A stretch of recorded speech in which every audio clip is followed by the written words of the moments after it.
Hampir setiap orang tua yang memiliki anak dengan rentang usia 2-5 tahun pasti pernah menemukan anaknya dalam kondisi tantrum.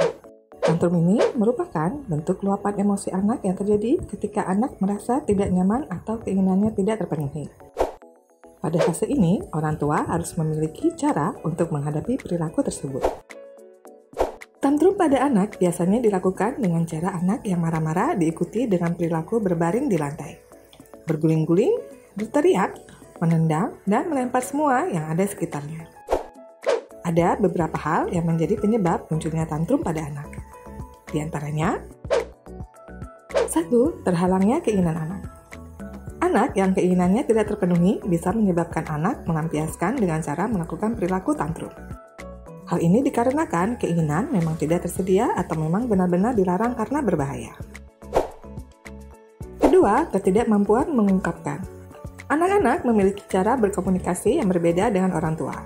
Dalam beberapa kasus, perbedaan ini bisa menyebabkan salah persepsi bagi yang menerima informasi tersebut, sehingga menyebabkan perbedaan ekspektasi antara anak dan orang yang mendengarkan informasinya.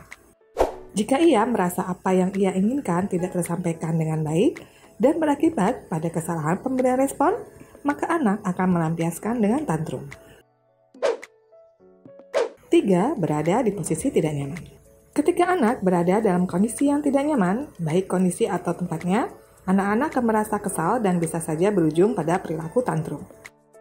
Orang tua biasanya akan melakukan tindakan spontan yang dirasa akan cepat meredakan tantrum anak, misalnya dengan memarahinya atau mencubitnya.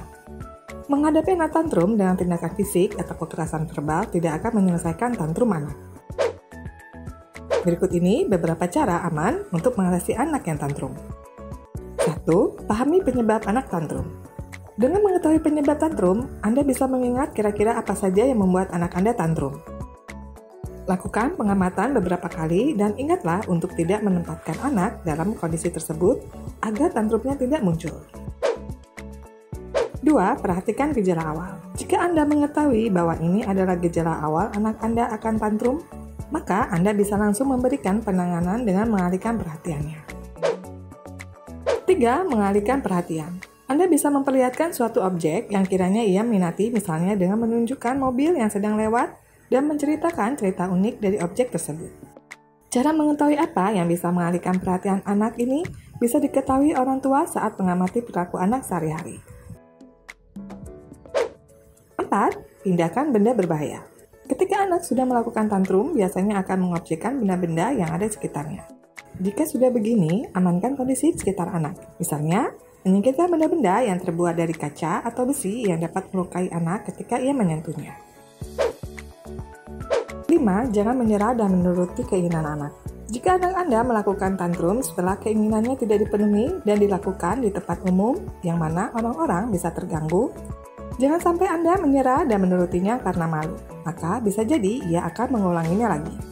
Jangan sampai Anda menyerah dengan mudah dan menurutinya. Anda bisa mengabaikannya sesaat atau meninggalkannya namun tetap dalam jangkauan. 6. Jangan tertawa ketika anak tantrum. Ketika anak mengalami tantrum dan ditertawakan karena tingkahnya yang lucu misalnya, ini akan membuatnya melakukan tantrum lagi di lain waktu untuk menarik perhatian orang-orang sekitarnya.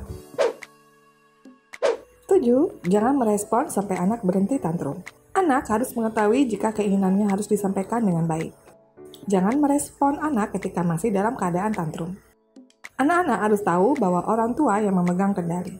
Artinya, anak boleh menyampaikan pendapatnya asal dengan cara yang baik. Dengan begitu, anak akan belajar caranya menyampaikan pendapat dengan cara yang baik. 8. Berikan sentuhan kepada anak ketika tantrum reda. Ketika tantrum anak telah reda, berikan pelukan. Bisikan kata-kata yang menenangkan. Ajaklah anak membuat perjanjian apa yang harus dilakukan ketika menyampaikan keinginannya. Anak yang melakukan perilaku tantrum biasanya dikarenakan orang lain tidak paham dengan keinginannya dan kurang memperhatikan cara meresponnya. Itu tadi beberapa cara mengatasi anak yang mengalami tantrum. Jika kita bisa mengajak anak untuk bernegosiasi bagaimana cara menyampaikan keinginan, maka perilaku tantrum tersebut bisa ditangani. Silakan tulis pendapat dan pertanyaan di kolom komentar jika ada yang ingin disampaikan. Jangan lupa untuk like, share, dan subscribe channel Ayo Bunda Pintar.